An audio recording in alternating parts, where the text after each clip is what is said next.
My batchmates, myself Alina Rahman, intern of 2020 batch, presenting a case of 45 years old female, OPD number 17881. इनकी presenting complaint थी constipation. Constipation इनको 10-12 सालों से था। ये 2 से 3 दिन बाद इनको स्टूल पास होता था और 2 से 3 दिन बाद स्टूल पास होने के बाद भी इनको ऐसा लगता था जैसे कि अभी भी इनका पेट सही से साफ नहीं हुआ है। स्टूल्स इनको काफ़ी हार्ड होते थे। कॉन्स्टिपेशन के टाइम इनको गैस बहुत ज़्यादा बनती थी और गैस पास हो जाने के बाद में इनको थोड़ा रिलीफ मिल जाता था। साथ में इनको एसिडिटी की प्रॉब्लम थी। इनको एपिगैस्ट्रम रीजन में बर्निंग सेंसेशन फील होती थी और जनरली एसिडिटी खाना खाने के बाद होती थी। इस वजह से इन्होंने खाना भी अपना थोड़ा कम कर दिया था। इसके साथ में इनको ब्लॉटिंग की भी प्रॉब्लम थी। जब इनको गैस बनती थी तो इनकी पूरी बॉडी में पेन होता था। गैस पास हो जाने के बाद में इनको थोड़ा रिलीफ मिल जाता था। पेट भर के ये खाना नहीं खा पाती थी क्योंकि अगर ये पेट भर के खाना खा लेती थी तो इनको पूरी बॉडी पर स्वेलिंग आ जाती थी। मेनली इनको फेस पर, हैंड्स पर और लेग्स पर स्वेलिंग रहती थी।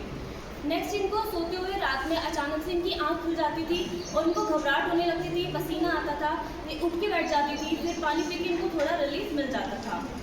इनको जॉइंट्स की भी प्रॉब्लम थी, जॉइंट पेन था। मेनली नी जॉइंट में इनको ज़्यादा दिक्कत रहती थी, उठने बैठने में पेन होता था, सीढ़ियाँ चढ़ने उतरने में दिक्कत होती थी और ये पेन इनको सुबह उठने पर ज़्यादा होता था। देन इनको धीरे धीरे फिर रिलीफ मिलने लग जाता था। पेशेंट को राइट लेग पर, नी रीजन पे और जो एंकल रीजन होता है वहाँ पे इरेक्शंस थे, उनमें बहुत ज़्यादा इचिंग होती थी और उसको स्ट्रेच करने के बाद में वहाँ पे ब्राउनिश कलर के क्रस्ट जम जाते थे। ये दिक्कत इनको लगभग 2 सालों से थी। पास्ट हिस्ट्री में पेशेंट की हिस्टेक्टमी थी 4 साल पहले क्योंकि इनको यूट्रस में सिस्ट हो गई थी, जिस वजह से इनको सर्जरी करानी पड़ी थी। 1 साल पहले इनको चिकनगुनिया हुआ था, जिसके बाद में इनको जो जॉइंट पेन की प्रॉब्लम थी वो बहुत ज़्यादा बढ़ गई थी। ऑफगाइन हिस्ट्री में मनार्की इनका 15-16 ईयर्स की एज में हुआ था। मेनोपॉज इनको 4 साल पहले हो गया था जब इनकी सर्जरी हुई थी तब। मेंस्ट्रुअल साइकिल इनकी 22 डेज़ की रहती थी और 2 to 3 डेज़ का फ्लो रहता था। बाकी मेंसेस में ऐसी कोई इनको खास दिक्कत नहीं थी। पेशेंट की एक ही बेटी थी, बेटी है उनकी 20 साल की। यूट्रस में सिस्ट हो जाने की वजह से वो बाकी कंसीव नहीं कर पाई थी। फिजिकल जनरल्स में एपेटाइट इनकी डिक्रीज थी क्योंकि इनको खाना खाने के बाद में एसिडिटी वगैरह की प्रॉब्लम हो जाती थी। थर्स्ट वैसे नॉर्मल थी लेकिन ये ज़्यादा पानी पीती थी जिससे कि इनका पेट वगैरह साफ हो जाए।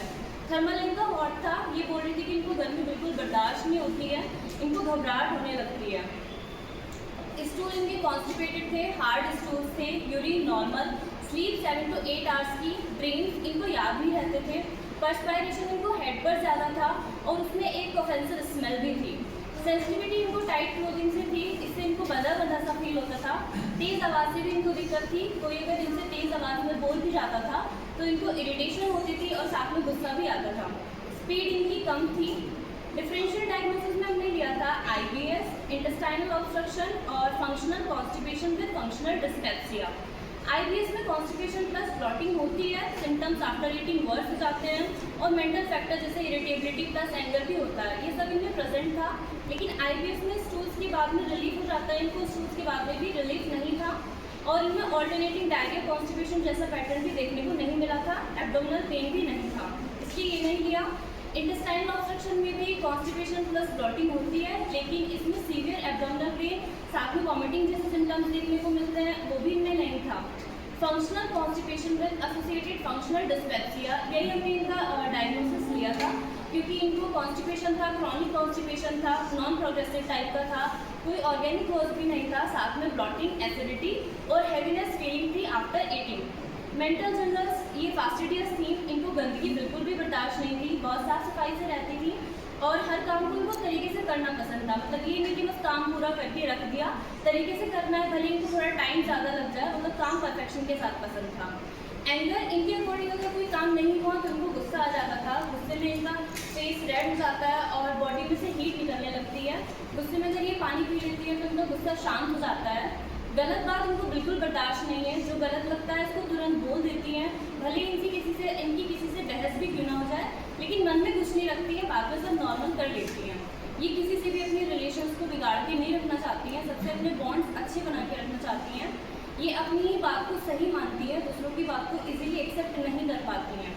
इनको अपनी फैमिली की भी काफ़ी चिंता रहती है, घर की इज्जत बेइज्जती की भी काफ़ी फिक्र रहती है। मतलब कोई बात ऐसी हो जिससे घर की बेइज्जती हो तो वो सबके सामने नहीं लाना चाहती हैं और अपनी बात को सबके बीच में रख लेती है। मतलब अगर इनका किसी चीज़ को लेके कोई सजेशन है तो ये बता देती हैं। इस केस में हमने रूब्रिक्स लिया था mind anger contradiction from, mind conscientious about trifles, rectum constipation insufficient, stool hard, perspiration odour offensive, general clothing intolerance of. इसके बाद में जो मेडिसिन आई थी वो थी lycopodium, sulphur, sepia, nux vomica. Lycopodium, sepia, nux vomica तीनों ही चेरी रेमेडी हैं, ये काफ़ी हॉट थी। और लाइकोपोडियम में लैक ऑफ कॉन्फिडेंस होता है, ऐसा इनमें नहीं देखने को मिला। सीपिया इंडिफरेंस टू फैमिली होती है और नक्स वोमिका की सेडेंटरी लाइफ स्टाइल होती है, इसलिए इनको सल्फर 200 की एक डोज दी गई। 15 डेज़ के बाद में जब ये फॉलोअप के लिए आई तो उसमें बहुत ज़्यादा कोई सिग्निफिकेंट रिलीफ देखने को नहीं मिला था, तब उनको ऐसे पे ही रखा गया। देन आफ्टर 15 डेज जब इनको फॉलोअप लिया गया तो इनको थोड़ा रिलीफ था, जैसे जो इनको रात को दिक्कत होती थी, घबरा के आँख खुल जाती थी, पसीना आता था, तो वो उनको काफ़ी कम था। और जो इरप्शंस थे उसमें भी इचिंग कम थी, तब भी इनको एसएलजी दिया गया। तो we are waiting for next follow up. Thank you.